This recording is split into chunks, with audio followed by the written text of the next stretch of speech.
Hello les voyageurs! De retour d'un voyage en camping-car de 2 mois en Scandinavie, je vous partage mon périple à travers une série de vidéos. Alors, pour ne rien manquer de mon escapade nordique, pensez à vous abonner à ma chaîne et à activer la petite cloche pour être prévenu de mes futures publications. Dans cet épisode, je sillonne de long en large l'archipel des Vesterålen à la découverte de paysages toujours aussi grandioses, d'immenses plages de sable blanc, dont en particulier celle de Vika, préservée du tourisme car difficilement accessible. Je pars en Zodiac depuis Andenes pour tenter d'apercevoir des baleines. Je me balade sous les étendoirs à poissons où sèchent des morues. Et je visite l'étonnant village de pêcheurs de Nixund dans une atmosphère du bout du monde. Comme d'habitude, je vous mets tous les liens utiles dans le descriptif de la vidéo. Alors, prêt pour l'aventure? Générique!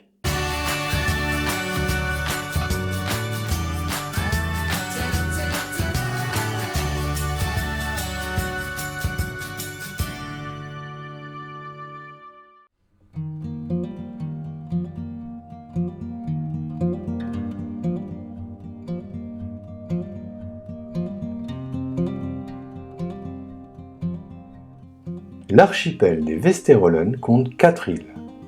La partie orientale d'Inøya, l'île d'Andøya, celle de Langøya et la petite île d'Atseløya.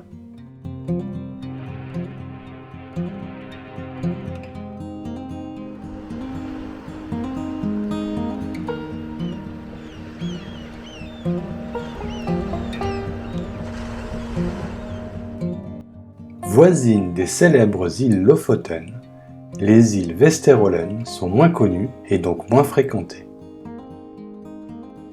Et même par temps gris, les paysages des Vesterålen restent grandioses. Avec des montagnes rocheuses et herbeuses qui tombent dans la mer, des plages de sable blanc à n'en plus finir, on a vite l'impression d'être au bout du monde.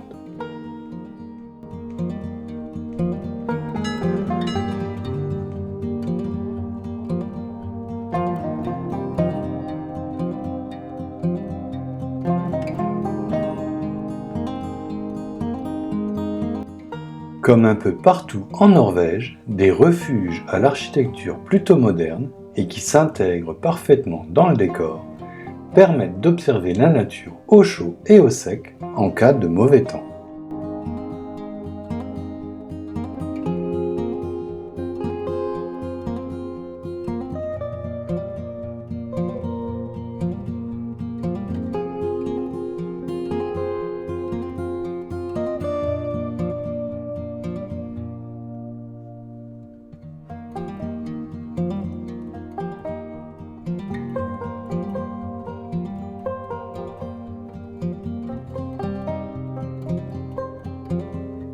Arrêt d'urgence, il y a un élan dans la toundra. En fait, il n'y en a pas un, mais 2. Après cette rencontre étonnante mais fort sympathique, je poursuis mon road trip plus au nord, vers l'île d'Andøya.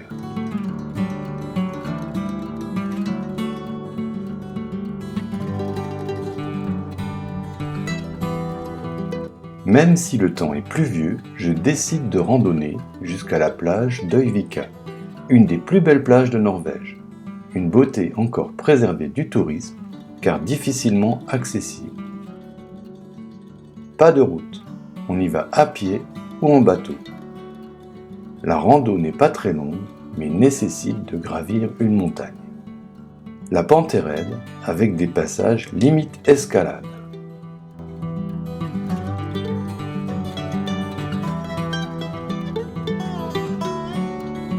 La descente vers la plage n'est pas moins pentue et se fait dans un pierrier.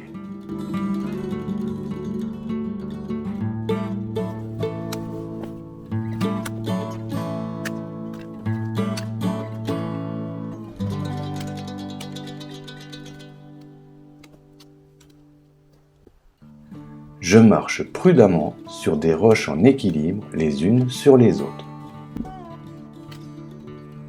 J'y vais doucement, ce n'est pas le moment de se tordre une cheville.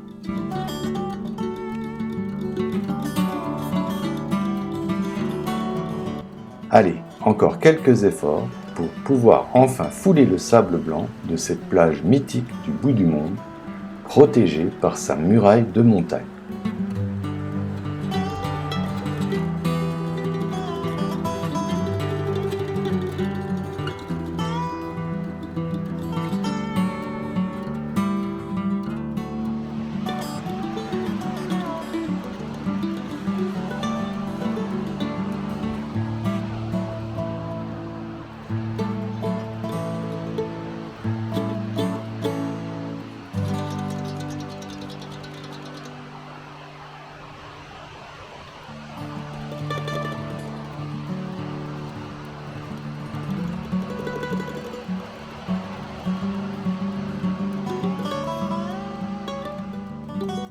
J'ai un peu souffert pour arriver jusqu'à la plage de Vika, mais franchement, ça valait le coup.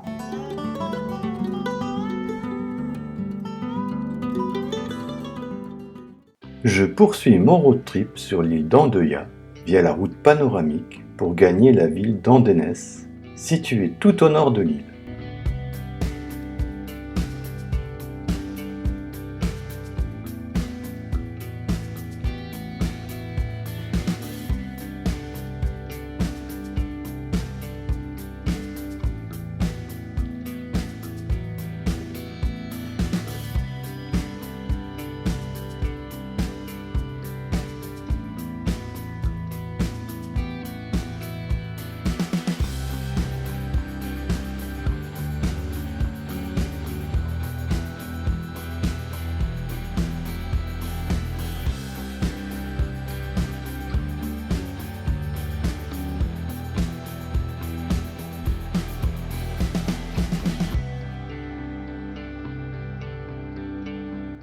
J'arrive à Andenes. Cette ville portuaire est réputée pour être à proximité d'un canyon océanique très profond, terrain de chasse de nombreuses espèces de baleines.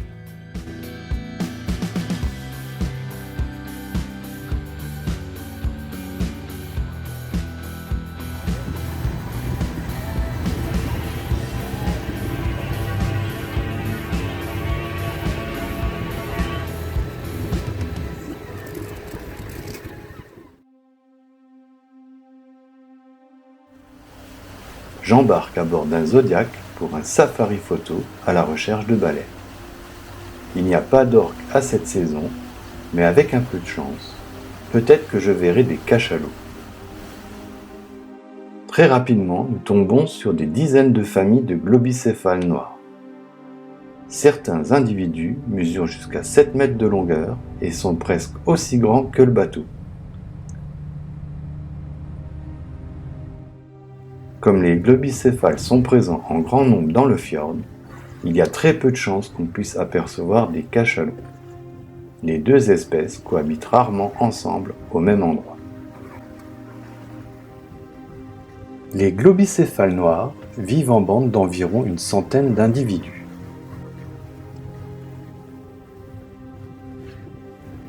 Les mâles montrent une agressivité élevée, ce qui est plutôt inhabituel pour les cétacés.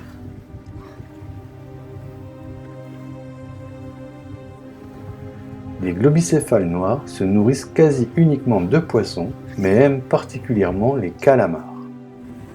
Ils chassent dans les profondeurs superficielles de l'océan et ne plongent pas plus de 10 minutes. Comme beaucoup de cétacés, ils possèdent un registre de sons différent leur servant à se géolocaliser et à communiquer entre eux. Les mâles sont sexuellement matures entre 12 et 20 ans. Chez les femelles, la durée de gestation est de 14 à 15 mois. À la naissance, les petits globicéphales noirs mesurent déjà 1,80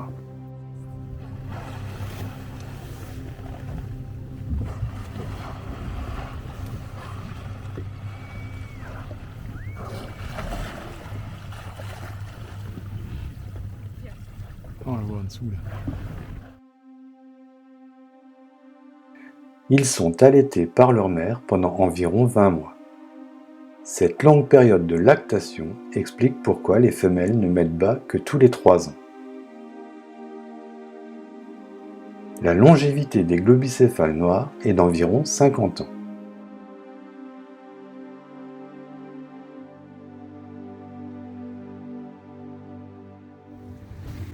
Les prédateurs des globicéphales noirs sont les orques, les requins et malheureusement l'homme qui les chasse par centaines et tout particulièrement lors du Grind, une chasse traditionnelle qui a lieu chaque année aux îles Féroé.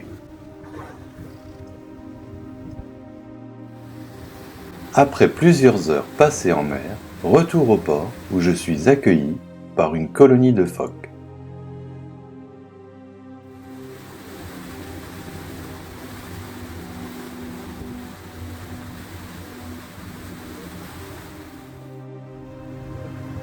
Même si j'ai eu très froid, cette virée en mer à la découverte des cétacés était tout simplement géniale.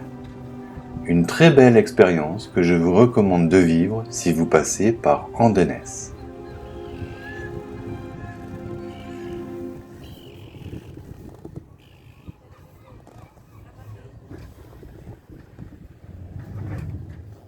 Un petit tour en ville et je reprends la route, souvent toute droite, mais offrant toujours des paysages magnifiques.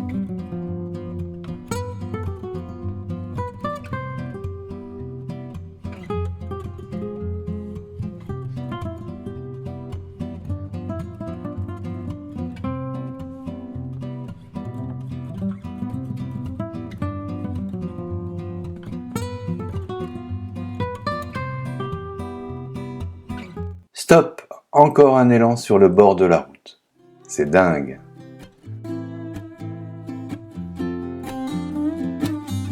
Bivouac ce soir sur le quai d'un petit port de plaisance.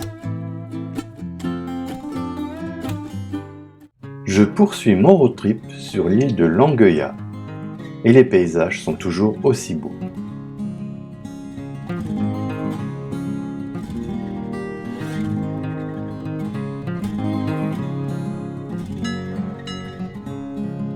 À Réasteux, un charmant petit port de pêche.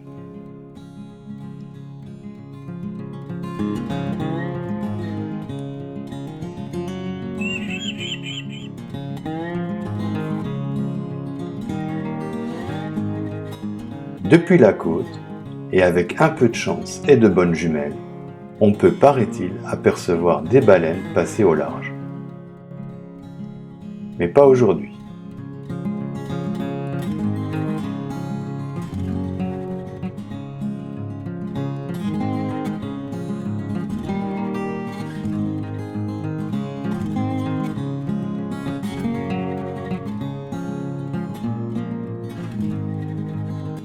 Des cabillots pendent sur les étendoirs à poissons.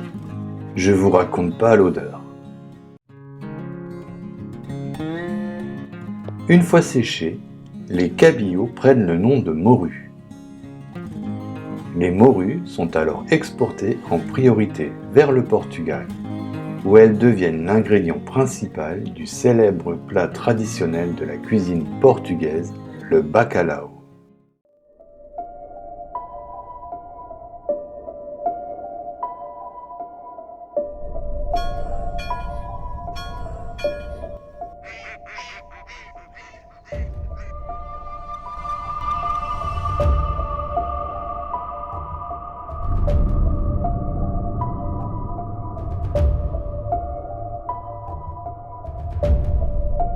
La route, enfin plutôt une piste défoncée et qui évolue à flanc de falaise en se frayant difficilement un chemin entre la montagne et le précipice, me conduit au village de pêcheurs de Nixoun.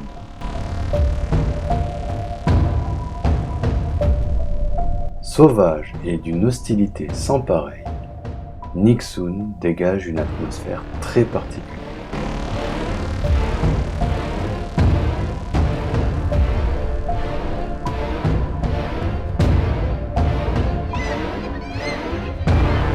Avec ses maisons en bois surpilotis, ce petit port de pêche me rappelle celui du film Orca.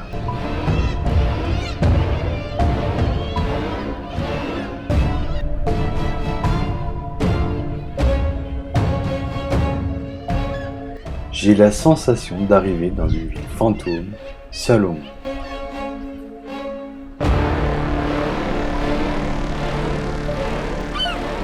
À Nixoon, il y a plus de mouettes que d'habitants.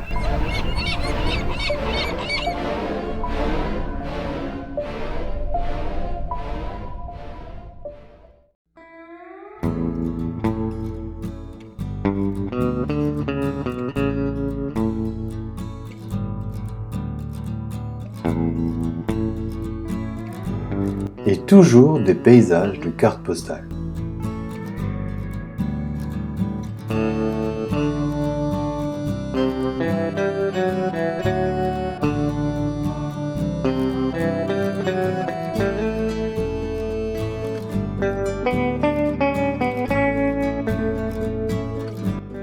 Encore une plage de rêve dont je n'ai pas retenu le nom.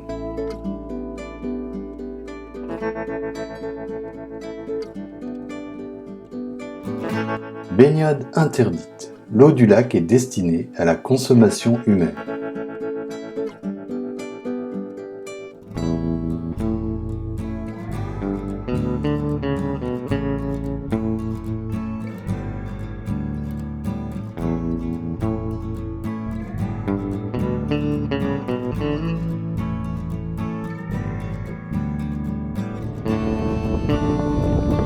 Tout au bout de la jetée, à l'entrée du port, il y a tellement de vent que j'ai du mal à prendre une photo tellement ça souffle.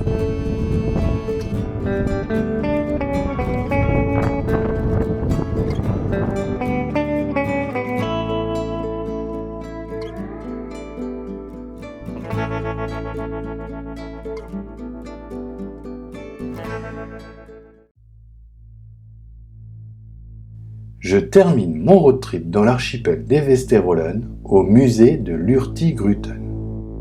L'énorme express côtier y est enfermé dans un immense bâtiment de verre.